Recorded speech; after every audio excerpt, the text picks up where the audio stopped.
Hello friends, good morning. चलिए जानते हैं देश और दुनिया की तमाम छोटी बड़ी खबरें, जिसमें सोना चांदी, मौसम और राजनीति से जुड़ी बड़ी खबरें आपको बताएंगे सिर्फ 5 मिनट में। लेकिन उससे पहले वीडियो को लाइक जरूर करें और चैनल पर नए हैं तो चैनल को भी सब्सक्राइब कर लें। तो चलिए वीडियो को स्टार्ट करते हैं। अयोध्या के धन्नीपुर में बन रही मस्जिद मोहम्मद बिन अब्दुल्ला के चेयरमैन और बीजेपी नेता हाजी अरफात शेख ने आज तक के साथ विशेष बातचीत की और बताया कि यह मस्जिद ताजमहल से भी खूबसूरत होगी। शेख ने कहा है कि मस्जिद में न केवल दुआ होगी बल्कि दवा भी होगी, यानी यहाँ दुआ और दवा का केंद्र बिंदु होगा। अयोध्या से 25 किलोमीटर दूर धन्नीपुर में बन रही इस मस्जिद से सभी के लिए शाकाहारी लंगर की सुविधा होगी। यह पहली मस्जिद होगी जहाँ सभी समुदाय के लोग आएंगे और भोजन करेंगे।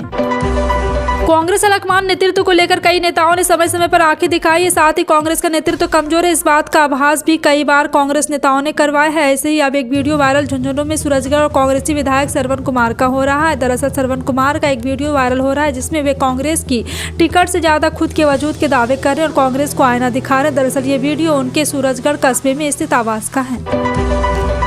कृषि मंत्री जेपी दलाल ने अपने विवादित बयान पर माफी मांगते हुए उपराष्ट्रपति की मिमिक्री की वीडियो बनाने पर सोनिया व राहुल गांधी से माफी मांगने की बात कही। साथ ही कहा है कि कांग्रेस को स्थापना दिवस के बजाय समापन दिवस मनाना चाहिए। कृषि मंत्री जेपी दलाल भिवानी में अपने आवास पर जनता दरबार लगाकर लोगों की समस्याएं सुन रहे थे।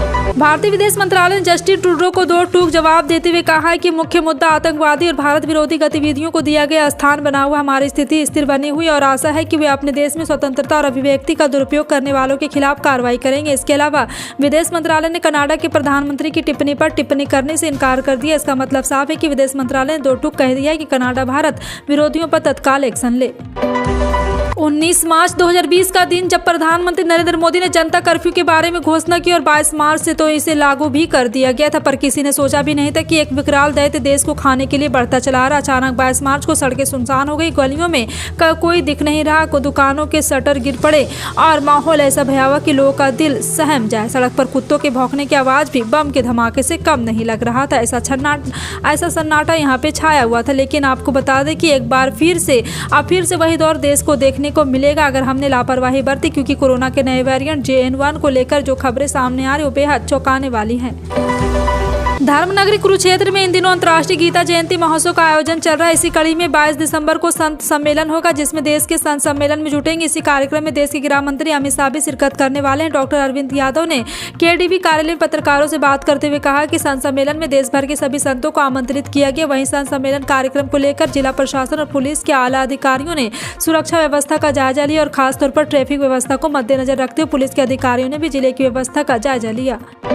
जिले में इन दिनों कागज और गौशालाओं का निर्माण हो रहा है। जी हां, आपको बता दें कि यही वजह है कि गोवंश सड़कों पर घूमते फिरते नजर आते हैं। इसको लेकर रीवा का एक युवा वर्ग इसके खिलाफ मुहिम खोल रहा है। शहर के युवा प्रशासन का आईना दिखाने का काम कर रहा है। इसके लिए वो अनोखी पहल कर वाराणसी कुश्ती संघ के अध्यक्ष संजय सिंह बबलू गुरुवार को भारतीय कुश्ती महासंघ के नए अध्यक्ष चुने गए। उन्होंने अपने प्रतिद्वंदी अनिता सियोरोनी के चुनाव में हरा दिया। संजय सिंह को भारतीय कुश्ती महासंघ के पूर्व अध्यक्ष बीजेपी सांसद ब्रजभूषण शरण सिंह को अब करीबी माना जाता है। भारतीय कुश्ती महासंघ विवाद को लेकर काफी चर्चित आरोपी ब्रजभूषण सिंह ने पहले ही दावा कर दिया संजय सिंह ही अध्यक्ष पद का चुनाव जीतेंगे। चौथी बार इंडिया गठबंधन की बैठक दिल्ली में संपन्न हुई और यहां से निकलने के बाद गठबंधन के कई दलों के नेताओं के सुर एकदम से बदले से नजर आने लगे। जिसे बिहार के जमीन ने इंडिया के अलायंस की नींव रखने की शुरुआत हुई थी, उसी बिहार में गठबंधन के कई सहयोगी दल बैठक में फैसले से सहज नहीं दिखे। दरअसल बैठक में मल्लिकार्जुन खड़गे के नाम को जिस तरह की चर्चा हुई उससे ना तो राजद के लालू प्रसाद यादव और तेजस्वी यादव सहज दिखे, ना ही CM नीतीश कुमार इस प्रस्ताव से सहज नजर आए। तमिलनाडु में बिहार के मजदूरों के साथ हुई मारपीट का वीडियो सोशल मीडिया पर पोस्ट करने के बाद बिहार की यूट्यूबर मनीष कश्यप पर बिहार के साथ ही तमिलनाडु में कई मामले दर्ज हुए थे। इसके बाद मनीष कश्यप की गिरफ्तारी को लेकर पुलिस सक्रिय हो गई थी। हालांकि मनीष कश्यप ने आत्मसमर्पण कर दिया था और उसके बाद उनके खिलाफ तमिलनाडु सरकार ने देशद्रोह की धारा भी लगा दी थी। हालांकि अदालत की तरफ से मनीष कश्यप पर लगे देशद्रोह की धारा को समाप्त कर दिया था। अभी मनीष कश्यप पटना के बेऊर जेल में बंद है। उन्हें अदालत से जमानत भी मिल गई है। छत्तीसगढ़ में बीजेपी ने एक और बड़ा बदलाव करते हुए चौंकाने वाला फैसला लिया। पार्टी ने अरुण साव की जगह किरण देवसिंह को राज्य का नया प्रदेश अध्यक्ष बनाया है। बता दें कि अरुण साव के डिप्टी CM बनने के बाद से ही नए प्रदेश अध्यक्ष को लेकर अटकलों का दौर जारी था, लेकिन पार्टी ने एक बार फिर से तमाम दिग्गजों को दरकिनार करते हुए अरुण साव की जगह पहली बार विधायक किरण सिंहदेव को अध्यक्ष की कमान सौंपी है। जैसलमेर जिले के भोरवाल क्षेत्र में चारणवाला ब्रांच 0 RSD से निकले वाली वितारिका मेहरबंका माइनर प्रथम द्वितीय सेखुवाला सुमार माइनर में किसानों को सिंचाई के लिए वरीयता का पानी नहीं मिलने पर किसान धरना दे रहे हैं। किसानों की ओर से गत कुछ दिनों से जारी RD पर लगातार धरना देकर विरोध प्रदर्शन किया जा रहा है। सांसदों के निलंबन के खिलाफ विपक्ष के सभी सांसदों ने संसद भवन से लेकर विजय चौक विरोध मार्च निकाला। साथ ही उन्होंने मोदी सरकार के खिलाफ जमकर नारेबाजी की। वहीं इस बीच कांग्रेस के राष्ट्रीय अध्यक्ष मल्लिकार्जुन खड़गे ने पीएम मोदी पर निशाना साधा। उन्होंने कहा प्रधानमंत्री सदन में बात नहीं करते। कांग्रेस के राष्ट्रीय अध्यक्ष मल्लिकार्जुन खड़गे ने कहा यह प्रदर्शन सरकार के खिलाफ है। सरकार पीएम मोदी सदन के मुखिया नहीं चाहते कि सदन चले। हम चुने हुए सदस्य और लोगों की भावनाओं को संसद में बताना संसद का कर्तव्य है।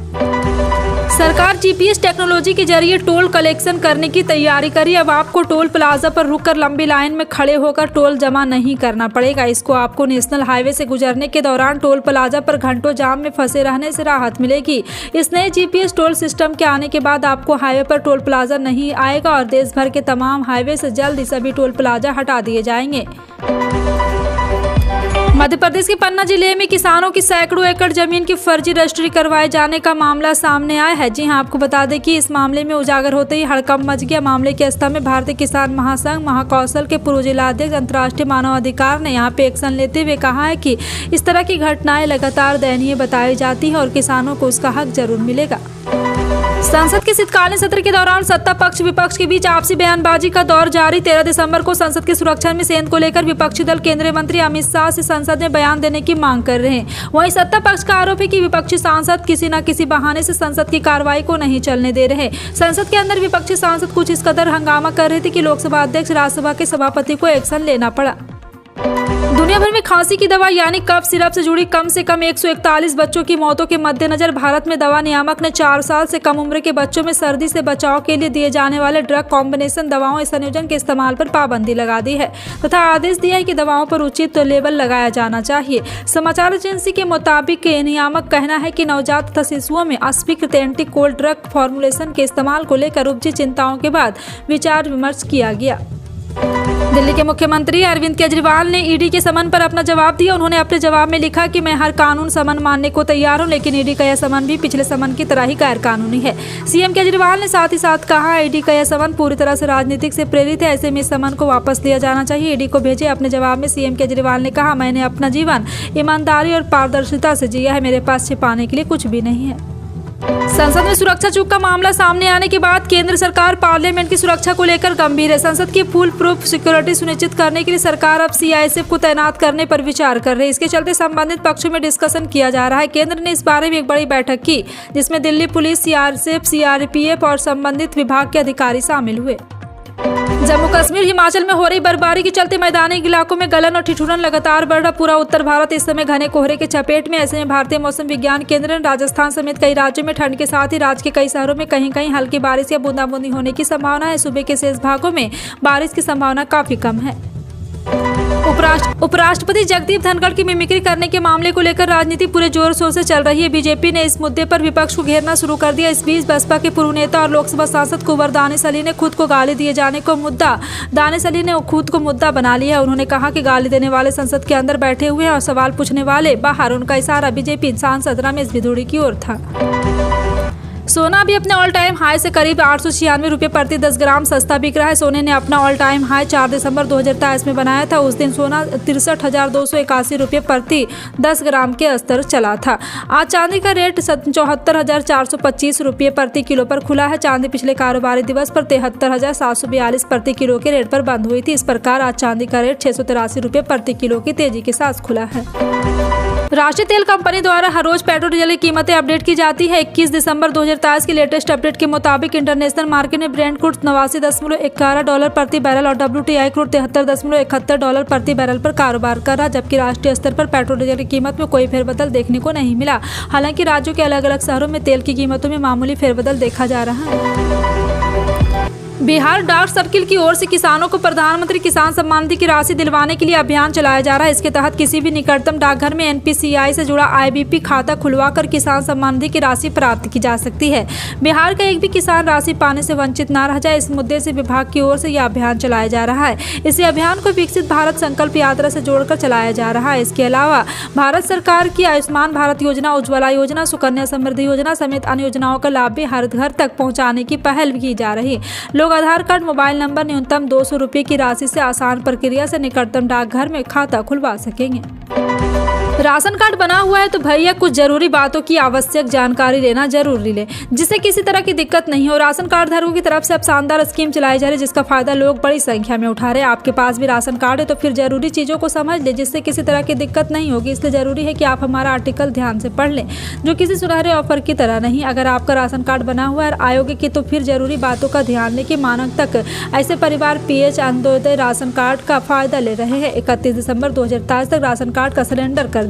देरी करने पर फिर कानूनी शिकंजा भी कसा जा सकता है।